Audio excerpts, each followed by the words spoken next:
What up friends, Drex here from Drex Factor Poi, sharing with you the love of poi spinning and flow arts to benefit your body and brain.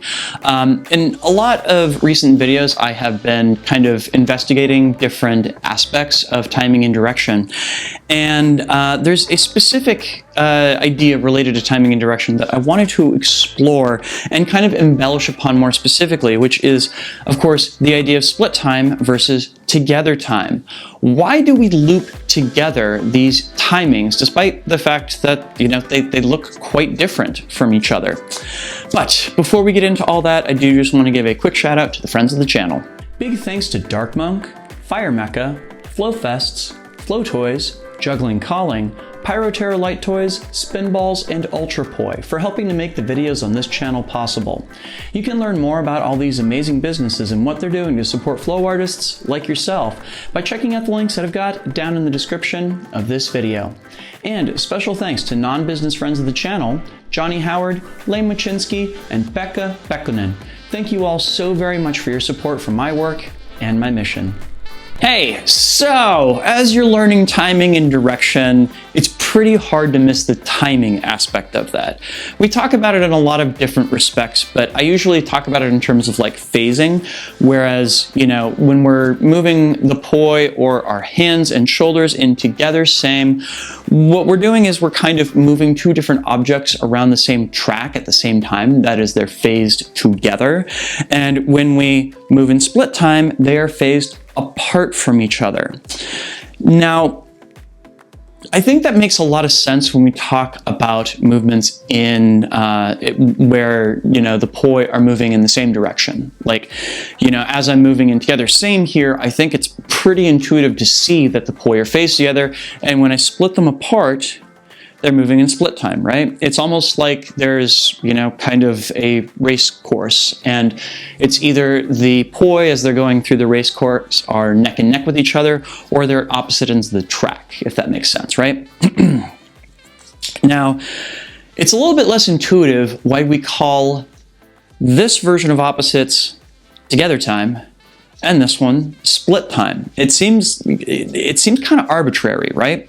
Because, you know, no matter which direction I spin this figure in, the poi will always be moving together. And no matter how I rotate this figure, the poi will always be at opposite ends of it, right? Whereas when the poi are moving in opposites, there's always going to be a point at which they're coming together and a point at which they're going apart, regardless of whether they're moving in what we're calling together time or split time. The difference being, of course, that in together time, they're meeting at the top and bottom and they're separated to either side. And in split time, they're coming together at either side and split top and bottom.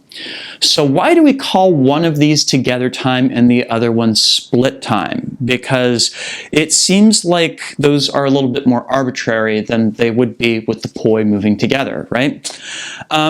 Now, there's absolutely no reason why you need an answer to this question aside from just curiosity's sake.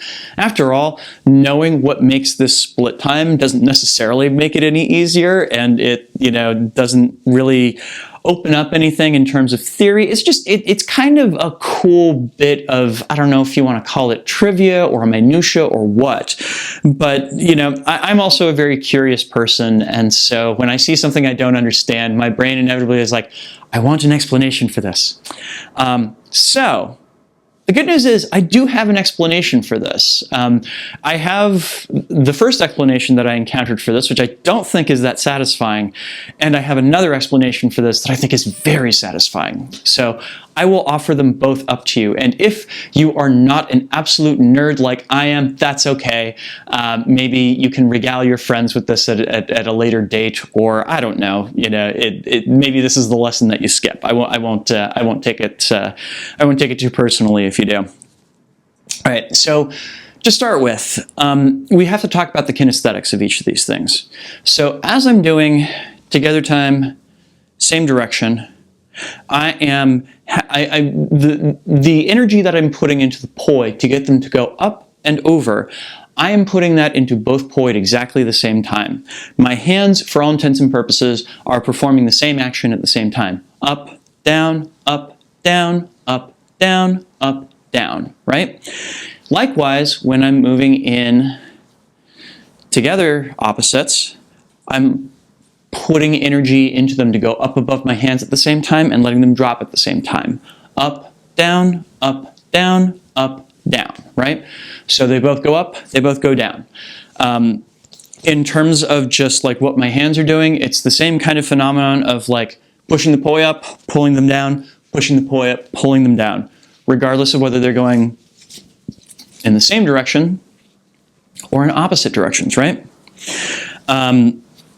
And of course, when we go over to our split timings here, I have to think in a different way. I have to think one hand is doing up as the other hand is doing down, and vice versa. Up, down, up, down. Sometimes I think about this almost as though I'm doing a roll on a snare drum, right? Like right hand, left hand, right hand, left hand, right hand, left hand. Boom, chick, boom, chick, boom, chick. You know, keeping that 1-2, 1-2 thing going.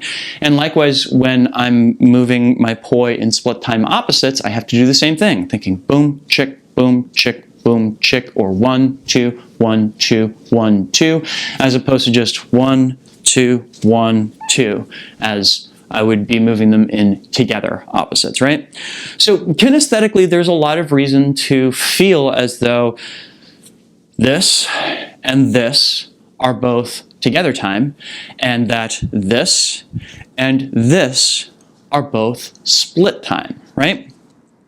But as frequently happens, as I got deeper into theory, you get to a point eventually in talking about the mathematics of poi where the kinesthetics simply cease to matter. It becomes less a matter of when am I putting energy in the poi and more of like when I put together like a matrix of all of these different things put together.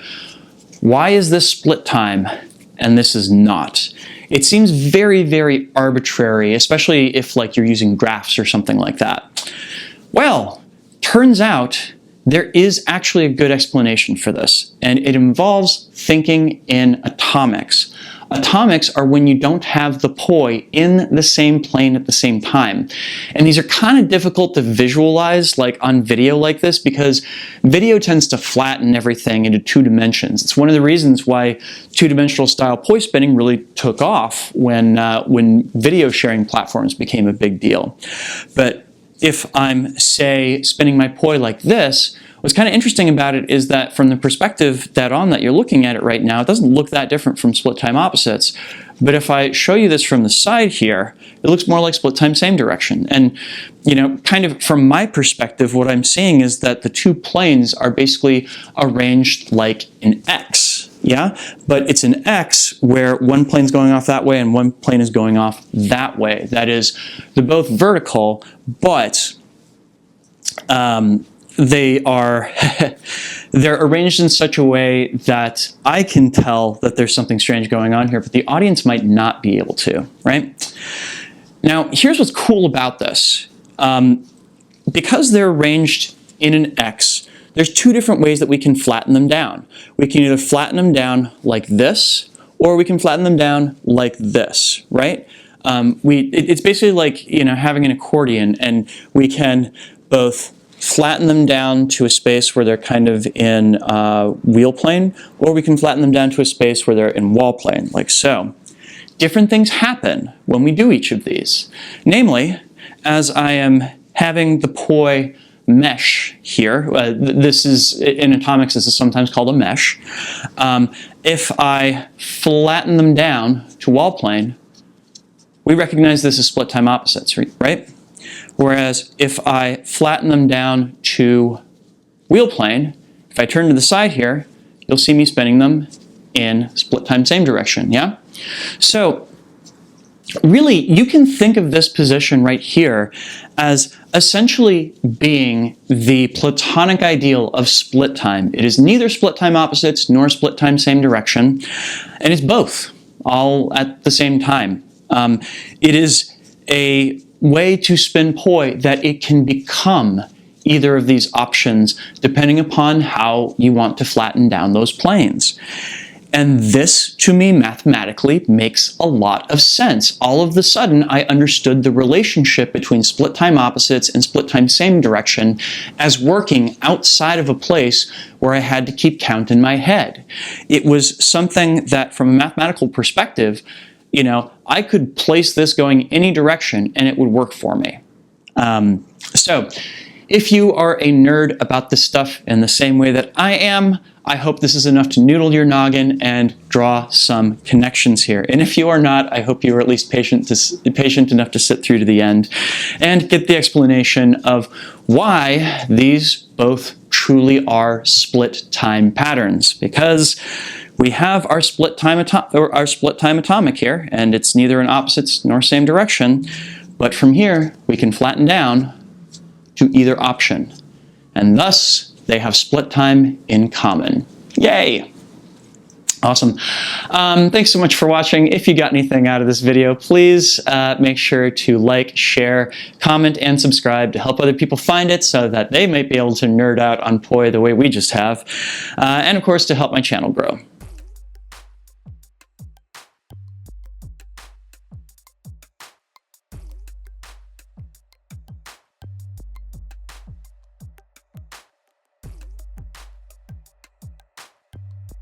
This video would not be possible were it not for the kind support of all of these awesome people right here. These are my Flow patrons over on Patreon, and they, along with the people listed down in the description, help to make this video and all the videos on this channel possible. So, thank you, one and all, for your generous support. And if you out there watching happen to enjoy the content that I create, but are not yet a supporter, hey, that's okay. You can become one very easily. You can do that by heading on over to patreon.com/DrexFactorPoi and signing up.